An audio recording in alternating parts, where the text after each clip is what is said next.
Bien-aimés dans le Seigneur, je vous salue dans le précieux nom de Jésus-Christ de Nazareth, le roi de gloire. Que le Seigneur vous bénisse, que sa paix et sa miséricorde vous accompagnent. Ce matin, le Seigneur a mis quelque chose dans nos cœurs pour que nous puissions parler de sa part, avec comme titre « Une âme pour le Seigneur ». Une âme pour le Seigneur.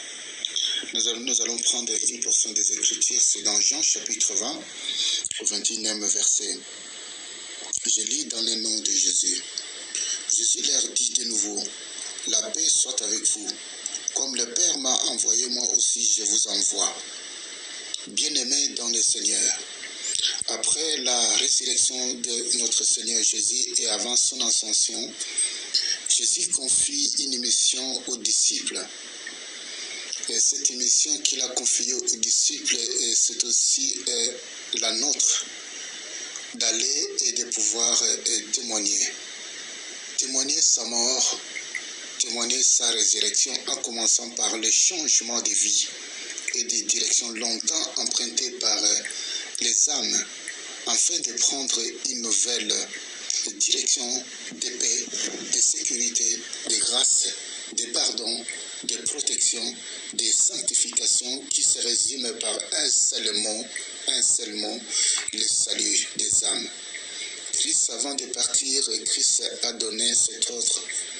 Dans Matthieu chapitre 28, du 18e verset au 19e verset, il dit « Tout pouvoir m'a été donné dans le ciel et sur la terre.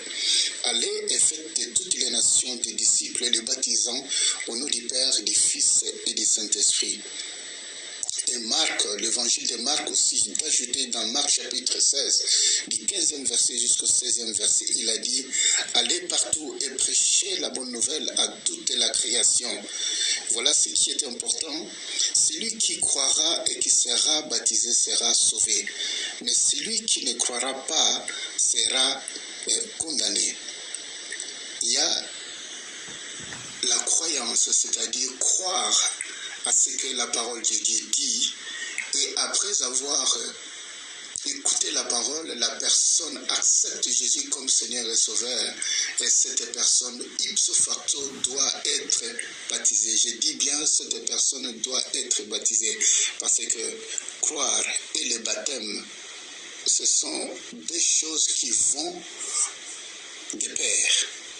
Voilà pourquoi même Philippe, lorsqu'il a quitté Jérusalem après la persécution, la Bible déclare que lorsque Philippe a commencé à prêcher la parole, la Bible déclare, c'est dans Actes des Apôtres, chapitre 8, verset 12, il est écrit que, mais quand il écrit à Philippe qu'il leur annonçait la bonne nouvelle du royaume de Dieu et du nom de Jésus-Christ de Nazareth, hommes et femmes se firent baptisés. Ils ont crié d'abord à la parole et enfin ils ont été baptisés parce qu'ils ont crié à ce que Philippe disait au nom puissant de Jésus-Christ de Nazareth. Voilà pourquoi Dieu nous interpelle, frère. Dieu nous interpelle, ma sœur. D'autant plus qu'il a dit à ses disciples, c'est aussi à nous que Dieu s'adresse, parce qu'il est le même hier, aujourd'hui et pour toujours. C'est aussi le cas pour nous, et ce n'est pas une proposition qu'il a donnée à ses disciples, c'était un ordre. La Bible déclare quelque part, il dit, l'obéissance vaut mieux que les sacrifices. Je voudrais vous encourager par ce passage qu'il est écrit dans Ésaïe chapitre 49, verset au 6e verset. Il dit que j'étais établi pour être la lumière des nations, pour porter mon salut jusqu'aux extrémités de la terre. Le fait que Christ est la lumière, vous êtes aussi la lumière pour que nous puissions porter le salut à ceux qui sont dans les ténèbres, qui quittent les ténèbres pour venir à son agréable lumière au nom puissant de Jésus-Christ de Nazareth. La Bible déclare dans l'Ancien Testament, Dieu a utilisé une personne et qui s'appelait Abraham pour une mission. Il envoya Abraham, lui ordonnant de quitter sa patrie, sa famille, pour aller vers l'inconnu. Inconnu par rapport à Abraham, mais connu par rapport à celui qui l'a envoyé, c'est-à-dire le Dieu Tout-Puissant, avec la promesse de les bénir, de bénir le monde au travers de son obéissance. Dieu aussi envoya Joseph, mais il utilisa Joseph d'une autre manière. Il envoya en Égypte, allant jusqu'à utiliser la méchanceté de ses frères pour préserver un reste qui lui appartient sur la terre pendant la famine. Rappelez-vous, frères et sœurs, dans mon message du 18 avril 2022, j'ai dit que Dieu utilise les circonstances difficiles, mais si nous sommes fermes et persévérants, Dieu va changer ces circonstances pour faire éclater sa gloire, afin de démontrer qu'il est le Dieu, le maître des temps et des circonstances. C'est le même Dieu qui envoya Moïse vers son peuple opprimé en Égypte, lui confia une mission de libérer son peuple de l'oppression. Venons maintenant dans l'Ancien Testament, dans le Nouveau Testament, Jésus envoya les 12. Jésus leur donna le pouvoir de guérir, le pouvoir de chasser les démons. Et enfin, Jésus va élargir les champs. Il envoya de nouveau les 70 disciples pour aller proclamer la bonne nouvelle. Mais après sa résurrection, Christ aussi nous confie cette mission d'aller partout et de pouvoir prêcher la bonne nouvelle. Voilà pourquoi la quintessence de mon thème, le Seigneur nous confie, le Seigneur nous demande, par la puissance du Saint-Esprit, de gagner une âme. Si le Seigneur te fait grâce de gagner 2 ou 3 âmes pour lui, c'est aussi la gloire dans le ciel. Les anges chantent dans le ciel lorsqu'une âme se répand. Frères et sœurs, la question est celle-ci. Par cette grâce que le Seigneur nous a donnée, par cet ordre que le Seigneur nous donne, allons-nous obéir à l'ordre du Maître ou allons-nous rester passifs à l'ordre du Messie? Je vous exhorte ce matin de gagner une âme pour le Seigneur. Gagner une seule âme pour le Seigneur pour cette année. Le Seigneur t'a donné un talent.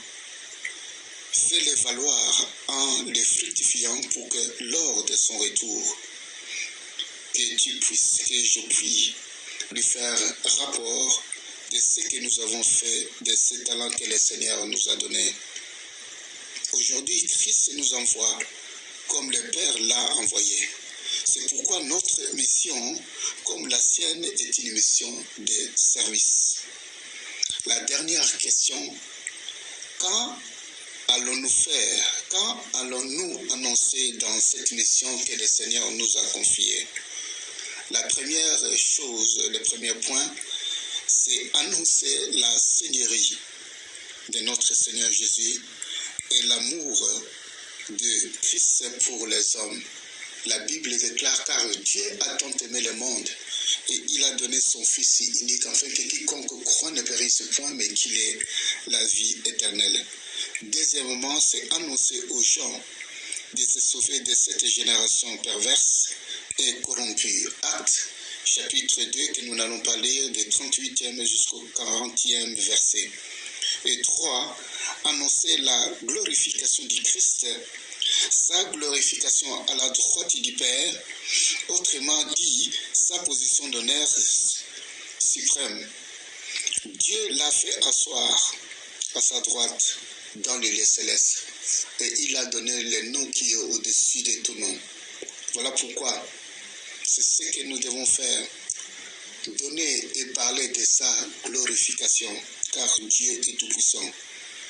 Bref, frères et sœurs, sans aucune gêne, ni honte, car Christ a dit, celui qui aura honte de moi, moi aussi j'aurai honte de lui devant le Père. Nous, en tant que disciples de Christ, sommes appelés à proclamer la supériorité de Jésus-Christ. Dieu veut que tous les hommes, et sans exception, s'inclinent devant son Fils.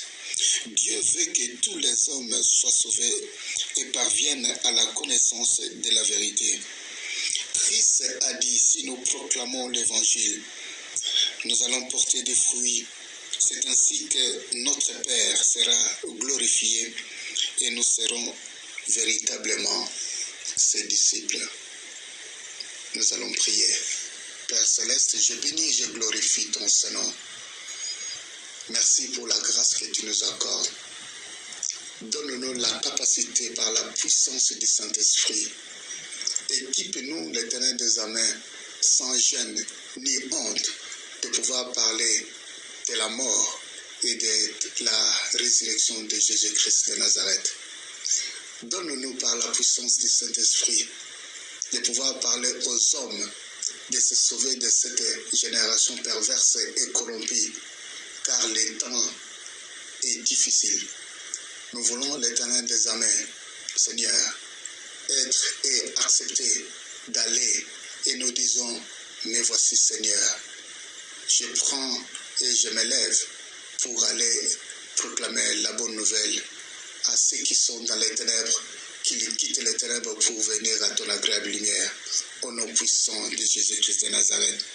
Merci pour ta parole, que ton nom soit glorifié, que ton nom soit exalté, car tu as dit, vous êtes purs à cause de la parole que vous avez entendue. Sois glorifié, exalté et béni dans le nom puissant de Jésus-Christ de Nazareth, le roi de gloire.